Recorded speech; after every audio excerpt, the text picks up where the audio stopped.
Okay, we're going to throw this other wheel on, lower this old girl down, and see if the car is sitting on the bump stops. I have a feeling that it is sitting on the bump stops, and I might have to trim down these spacers. But I started with a 3-inch spacer, and I'm hoping I'll be able to run that because it'll be sweet. Okay, let's try this.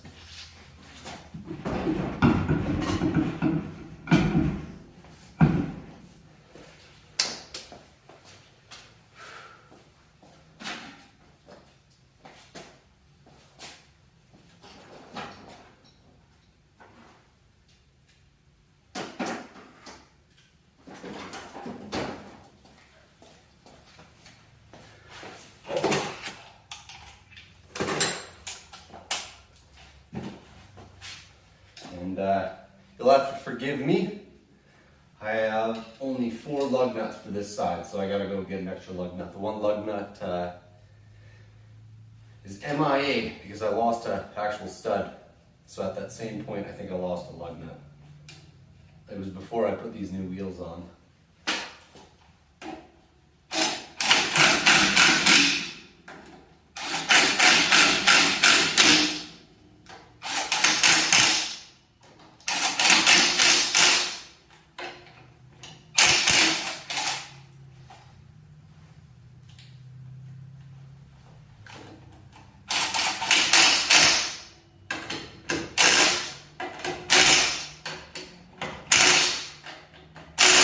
Okay, moment of truth. Cross your fingers for me. Let's hope this thing looks good. Let's hope it works.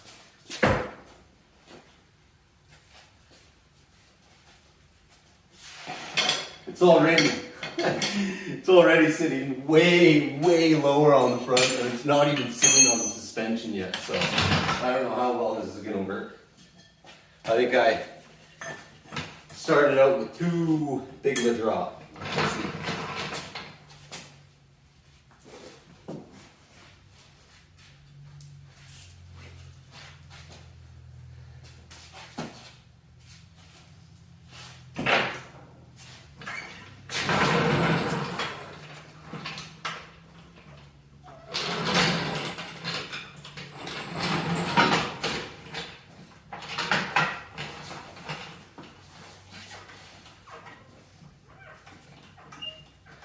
I always use wood on the end of my floor jack, just because the wood, I feel it contours to the frame, or whatever it is that you're jacking against. It's almost like using a rubber pad, but I don't have any rubber pads, so I'm using a hunk of wood instead. That way it doesn't damage whatever metal you're jacking against. Okay.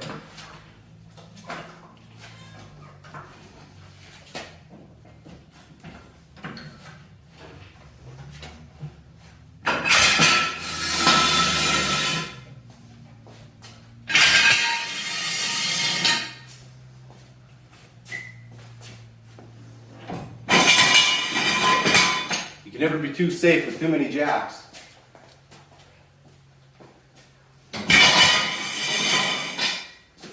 Alrighty, here she goes.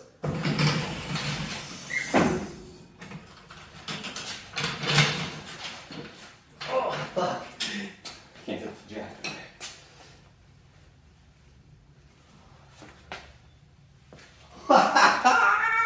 Woo! Yeah! This is sweet. Okay, I gotta get my floor jack out though, so somehow.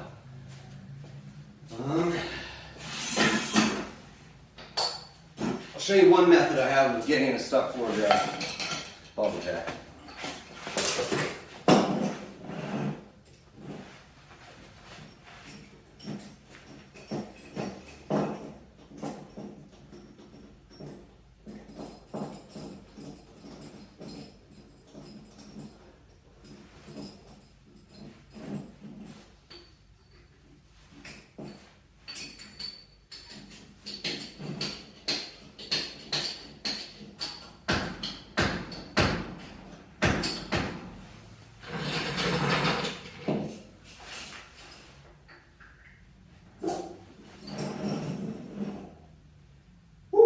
She is, well,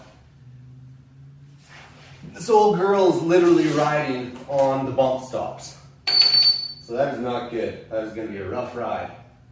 But it looks pretty cool, so I might honestly just leave it like that until I do put a new frame under it. Let's have a look. Let's take her outside.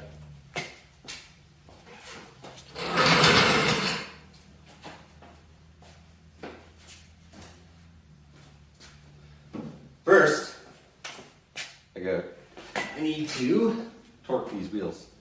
That was almost really bad. I almost took this thing without torquing the wheels.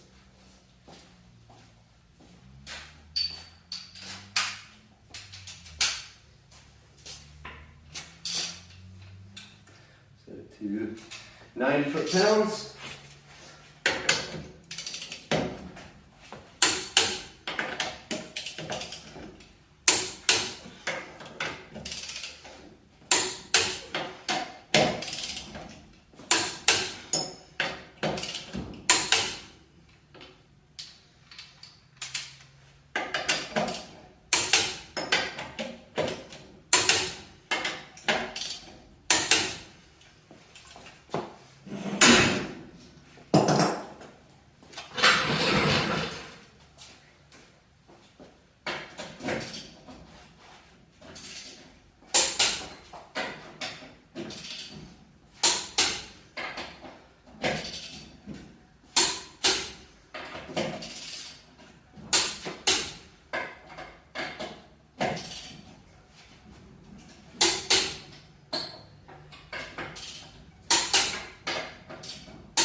Alrighty, I'll bring this with me.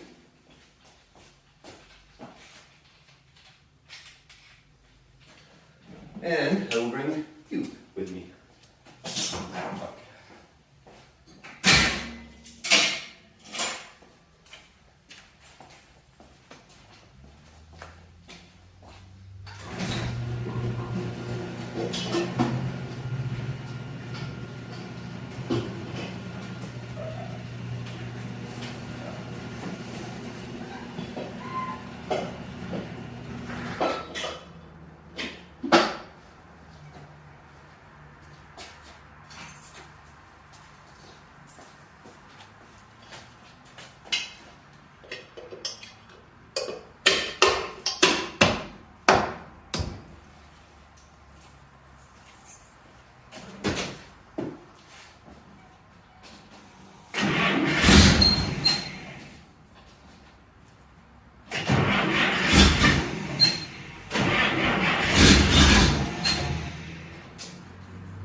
transmission fluid. That's not good.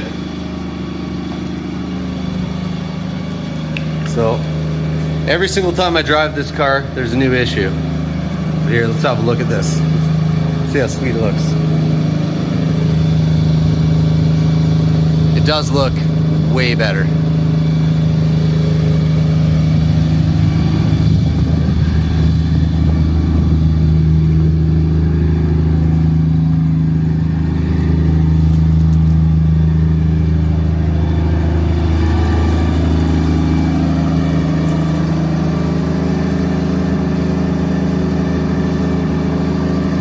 About as low as you probably want to drive one of these things.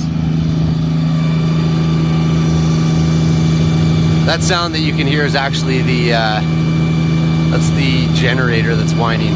The generator's burned out, so I can't even let this run for very long. Here, one sec. I'm going to disconnect you from the. Here, one sec. Okay, let's have a look here.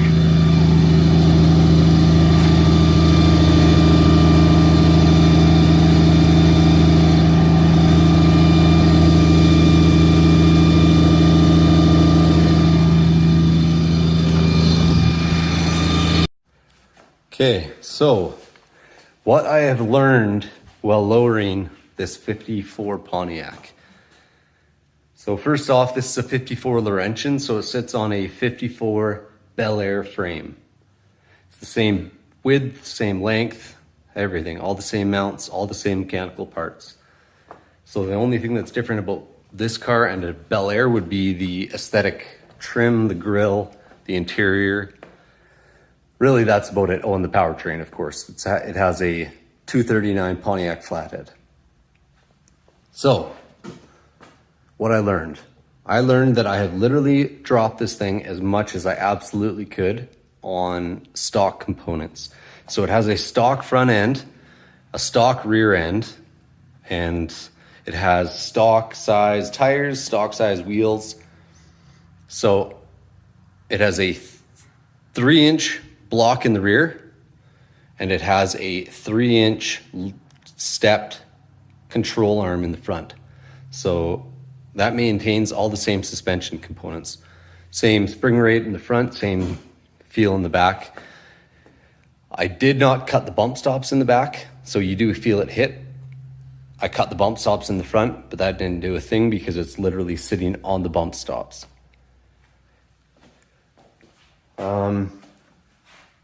It looks pretty badass. I think I love the way it looks. The way that I did the stepped control arms though, they're actually rubbing on the wheel. So what I'll do is I'll actually post a picture of that. This thing that I'm using to record can't really go this way very easily, but so this guy right here, that is rubbing the tire. So when I turn, my wheel hits that. So what I'm gonna have to do is build a new lower spring perch for that guy and provide clearance. I probably could cut that corner off, but I really don't want to screw with the integrity of this thing and the way it was originally designed.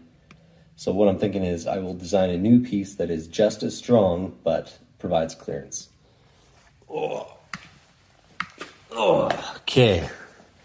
It looks pretty cool.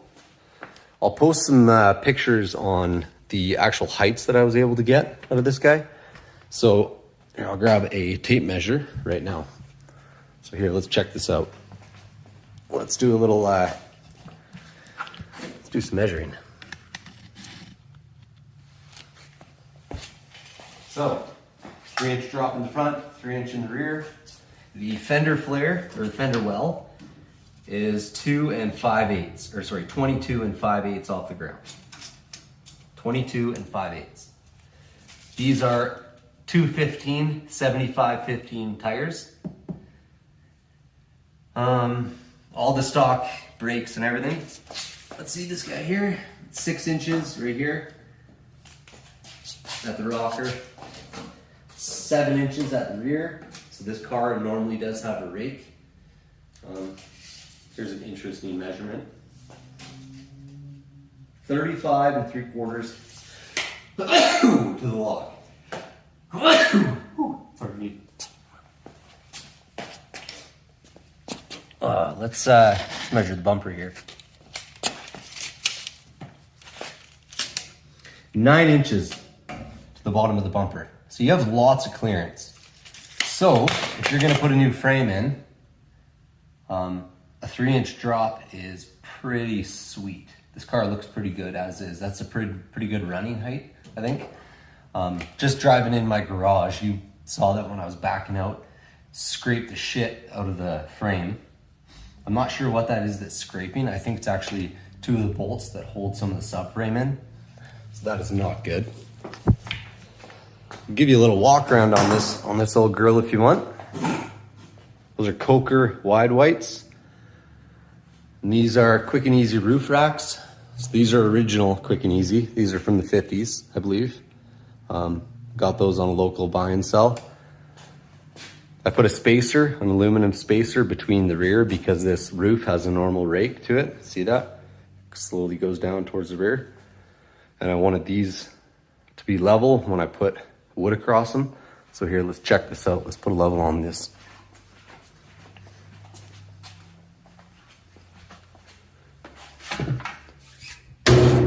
All right. So it is not level. It's got a slight rake to the front, and I assume that is going to be the same degree or angle as the rocker. Oh. Yeah, she's pretty stock. I haven't done anything. All I did was put some LED lights in there just to brighten it up so I could actually see the instruments when I'm driving at night.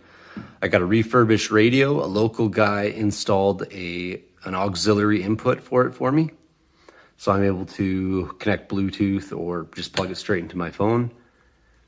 I haven't really done much more than that. I put new brakes on it. I put all new brake lines, fuel lines, brake pads.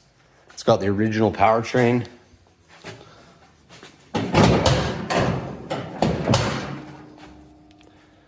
She's pretty stock. Like, this is an old ride. I meant to have just a cruiser, get it up and running. It is still 6 volt, as you can tell. There's nothing different in there. It's a small 6 volt battery. I've never seen one of those before, but it does have it. This one has a 2-barrel carb in it because it was made for the high compression engine for 54. I'm not sure if 53 had the high compression as well. This car does have a 2-speed power glide, like Bel-Airs of the same year. Pontiacs of this year, American cars, have the 2 speeds. Oh, I can't remember what it's called. Sorry, you'll have to forgive me for that. But yeah, it's different. So that's that. I got a little bit more work to do on her. I gotta paint the roof. So I have ordered a new paint gun. I'm gonna give that a shot. I haven't painted anything for about 20 years since I was a kid, hanging out with my dad.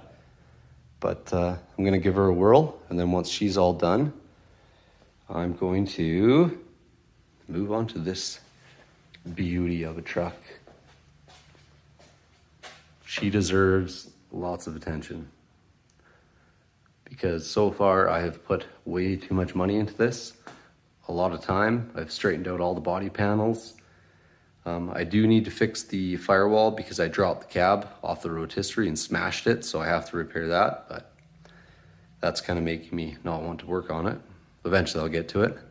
That's a 5.3 LS engine. I've converted it to look like a small block. It's still all electronic fuel injection. It has a standard LS throttle body on it. It has an ICT billet, these guys here. Front drive kit. Still need to install my AC components, but it's got some beautiful ultimate headers. What else do we got here? Well, there's nothing currently inside of it. I got a nice Fulton visor that I started to restore there, so that'll be going on it. And I have done quite a bit of work to the frame to stiffen it up. So this one is set to ride at about 4 inches ride height. So this truck is gonna ride with about an inch less clearance than this one, which is Pretty crazy actually now that I'm looking at it. But yeah, that's where I'm at with this. Much more work left to do on both these vehicles. But I will be getting to it. This winter should be pretty productive, I'm hoping. And if you stick around, hopefully you'll be able to see that. Thanks. Take care.